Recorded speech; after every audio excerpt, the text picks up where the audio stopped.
Hello guys, welcome back with me again in this channel. On today's video, I'm gonna show you how you can cover your face with a blurry mosaic in the Shortcut app.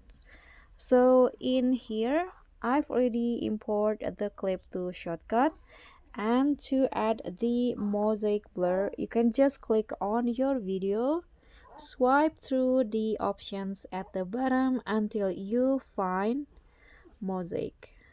Okay, choose the kind of mosaic that you want, but I'm going to just use the blur. Here you can adjust the intensity and also the opacity of the blur. I'm going to go intensity 50 and opacity 100. Then I'm going to change the shape with circle, place it here at the face part like that.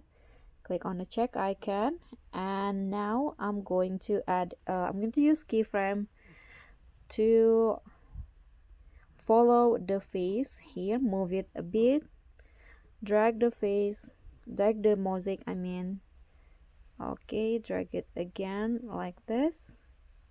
So just follow the movement of the face, okay, like that, and you are done.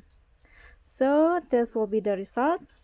And that's all from me. Thank you so much for watching. Don't forget to like, comment, and subscribe, and also click on thanks. Bye.